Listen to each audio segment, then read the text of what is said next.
great reskilling.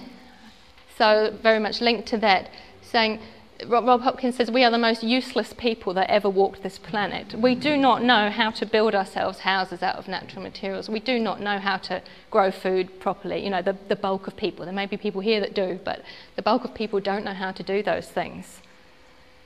We've lost these skills. So we want to go out and find these skills again. So he's looking at skills like house building, earth plastering techniques, building masonry stoves, so really efficient fuel stoves, which you see in the pictures, learning how to plant woodlands for coppicing so that we can use that wood for firewood and so on. And all of the projects that are happening that are doing similar things like this around the world, that working with local government is absolutely paramount. In Kinsale, going back to Ireland, the council there passed a notice of motion that they supported totally the efforts of the team that were behind the energy descent process there. We'll come in a minute to a group of settlements in New Zealand where they've actually had their vision incorporated as part of the long-term council community plan. So it's really, really important. So there's lots of education going on, lots of research. Then we come to the action. In the words of Brendan Horry from OANZ and from Unitec, he says, less hooey, more doey.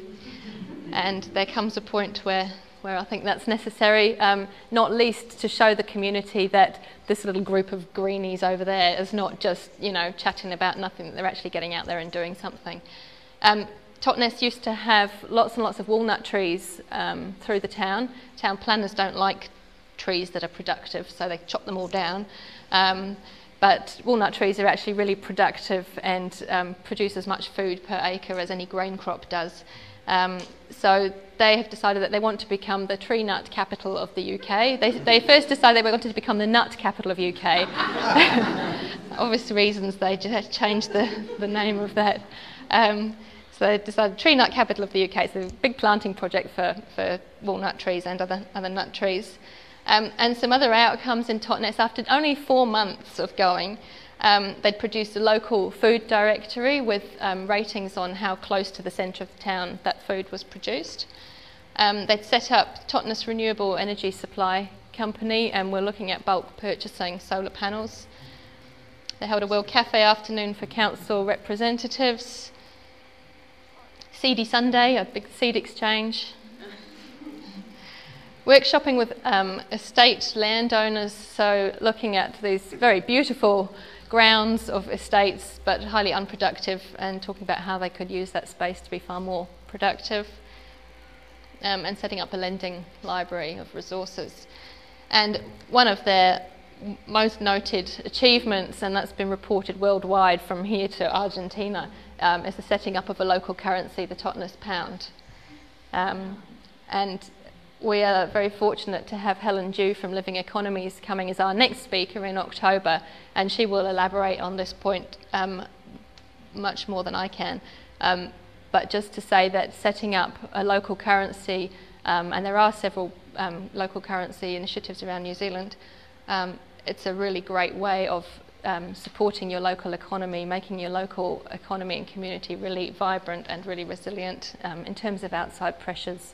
Doesn't mean you scrap the national currency, they work alongside each other. And there's 30 or so businesses around Totnes that will accept Totnes pounds, work similar to the lines of book tokens.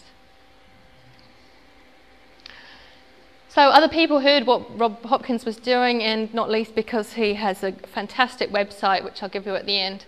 All the resources are freely available. Every presentation that he does is on there. The whole idea behind this is that the process is really open to everybody to be involved in, and all the resources are shared. So every time a new town produces a leaflet or whatever, it's up there for everybody to share, as with the DVD that we saw.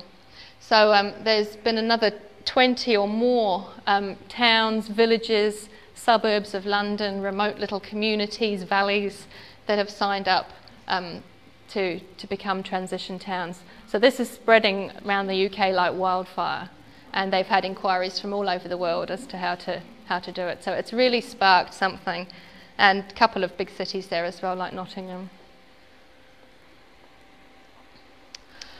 Okay, just a look now at some other projects and processes from around the world.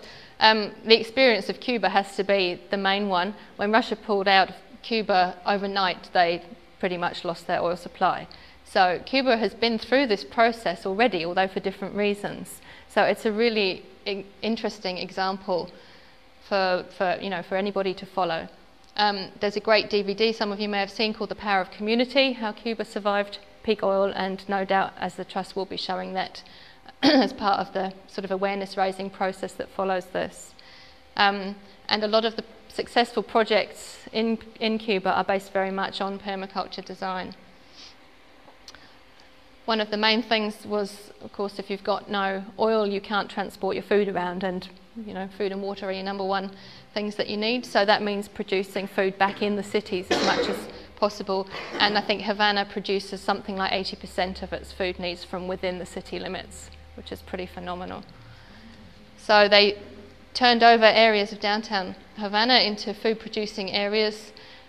One of the great permaculture principles is to turn a problem into a solution, and there you see paving slabs raised on their sides to form raised beds for growing in. And we thought this would look quite good down Herretonga Street, but okay, maybe not. Another permaculture principle is to use vertical space, and that's paramount as well, especially in the city. So they've made good use of rooftop spaces, which would be otherwise underutilised spaces there. So for rooftop gardening, you can grow trees and shrubs and all sorts up there. Whistler in Canada, I mentioned before, they've got a long history of development of these kind of community processes and plans. Back in 1993, they developed an official community plan to reduce the environmental and social impacts of town development. They're a town you probably know, quite similar maybe to something like Wanaka, a tourist resort with X amount of local residents who are there year round, and then an influx of people every ski season for them, I guess. In 2000, they adopted the Natural Step Framework, which is a process of implementing sustainable practices, basically. In 2002, they put together a document called Charting a Course for the Future, and they put together toolkits for the community which were about how to reduce your environmental impact, and every household was posted one of these. And also these resource kits went to businesses and schools to see what they could do, and they were all made available online as well. And they started a community visioning process called Whistler, It's Our Future. In 2004, they came up with a document just like the Kinsale one, Whistler 2020, a comprehensive sustainability plan. What they implemented there, quite similar again to what was happening in Kinsale and Totnes, community task forces. So these were the topic groups, and they were made up of just people who were interested in each topic, health or food or whatever it was, along with local experts on that topic. And they put together action plans for the first 3 years of that phase. And they sent those action plans out to local businesses and to the council and said, this is what our overall strategic vision is, this is what we think you should be doing in the next 3 years. And in 2005, over 200 actions had been recommended by those task forces, and 144 of those had been accepted. And of those, 80% had either been achieved fully or partially, or were in progress, and only less than 7% were not initiated at all.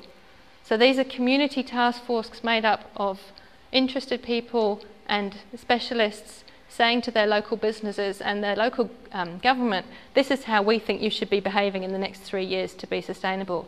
And they turned around and said, yes, okay, we'll do it. So these are the guys down in the South Island. This is quite a recent initiative down on the East Coast.